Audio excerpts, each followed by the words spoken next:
సరే మనిషి ఎక్కడ అర్థం చేసుకోవట్లేదు. ఇప్పుడు మనిషికి ఇది ఎలా హెల్ప్ అయింది? సుసంపన్నం చేస్తున్నాడా? మనం simple just go back to history and see. మనకు ఒక సిల్క్ రూట్ ఉంది, వ్యాపారం చేసేవాళ్ళు. మన హిస్టరీ చదివితే యంగ్స్టర్స్ ఎస్పెషల్లీ ఒక 15 దేశాలు, ఖండాలు వ్యాపారం. అది పర్వత శ్రేణులు ఉండొచ్చు, డెజర్ట్స్ ఉండొచ్చు, బై ద సీ. ఆ జర్నీలో వేరే వేరే భాష, వేరే వేరే మనుషులు, వేరే వేరే థింగ్స్. ఈ జర్నీలో పెరిగిన ఈ వికాసం ఉంది కదా. వి shared knowledge, we shared our food.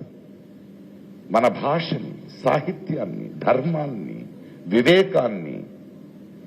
ఎందుకంటే మనిషికి బేసికలీ కొత్త దానికి అడాప్ట్ అయ్యే అద్భుతమైన శక్తి ఉంది, ఆ పాసిబిలిటీ ఉంది టు గ్రో. వీళ్ళు ఒకే భాష, ఒకే దేశ, ఒకే ధర్మం అంటారు కదా, వీళ్ళకి ఎలా అర్థం అవ్వాలి? వీళ్ళు పూజల వాడో పట్టుచీర చైనా నుంచి వచ్చింది. మనప్పుడు చైనాకు ప్రయాణం చేయకపోతే ఇంకా ఆకలి కట్టుకుని తిరిగేవాళ్ళ వీళ్ళు.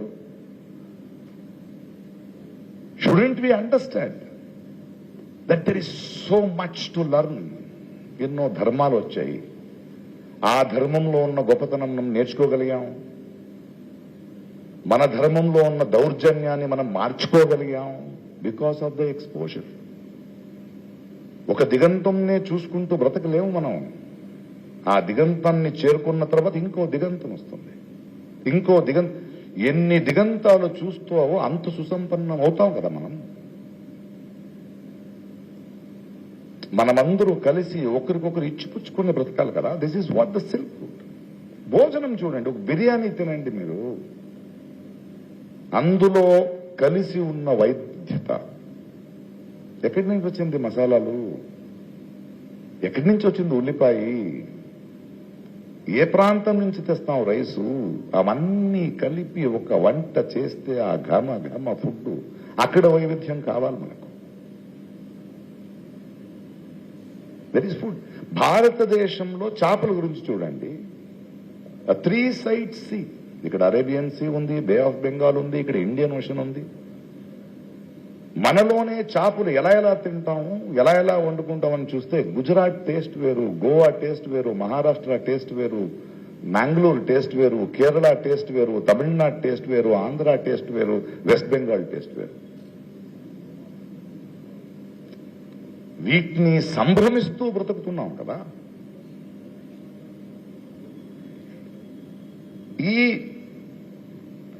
ఇలా అద్భుతమైన సంభ్రమమైన, ఇలా మన వికాసాన్ని, మన మనుకులాన్ని సంపన్న గుణించే దీన్ని ఎందుకు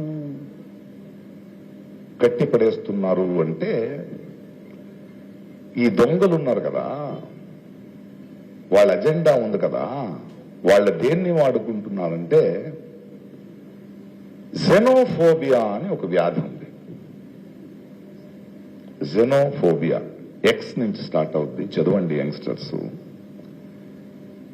మనిషికి బేసికలీ మన ఊరు కాదు ఇంకొకటి వస్తే ఒక చిన్న అనుమానం ఉంటుంది కదా, ఒప్పుకో.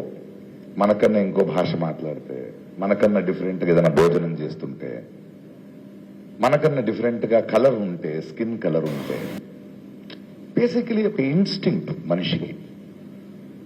అనుమానంగా చూస్తాం, సంశయిస్తాం, కొంచెం భయం ఉంటుంది, ఇంకేదో. దీన్ని వాడుకుంటారు వీళ్ళు.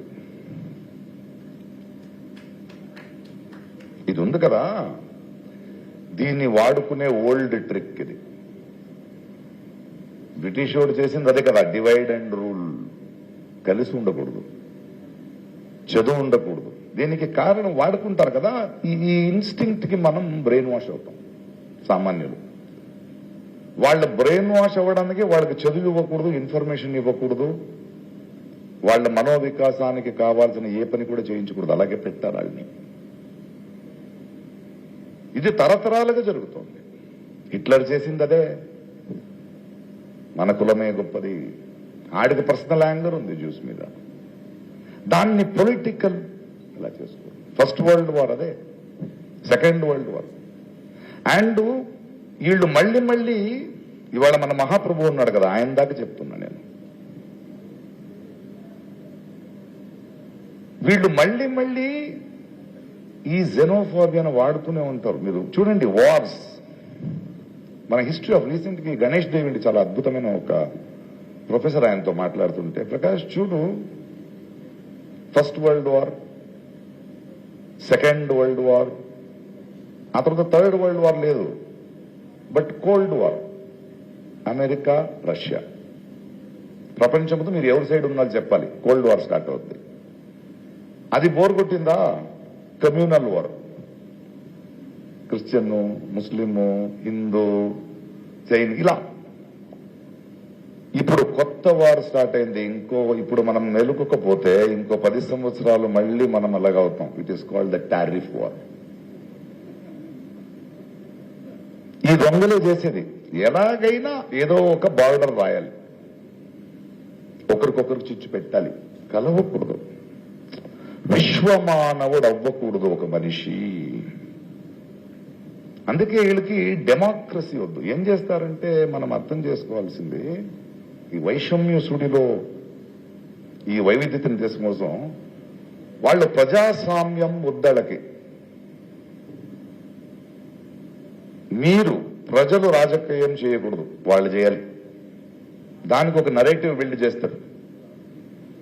వాళ్ళు ఏం చేస్తారంటే, ప్రజాస్వామ్యం అంటే మీరందరూ కూర్చొని మా నియోజకవర్గంలో మనల్ని ప్రచురించేవాడని మనం కలిసి మాట్లాడుకుంటూ ఎన్నుకుంటాం కదా, అది వద్దు. వాళ్ళు మీకు అజెండా ఇస్తారు. మీ ధర్మం డేంజర్లో ఉంది, నీ భాష డేంజర్లో ఉంది, నీ కులం డేంజర్లో ఉంది, మీకేం అర్థం కావట్లేదు, సో మాకు కాంట్రాక్ట్ ఇవ్వండి, మేము చూసుకుంటాం.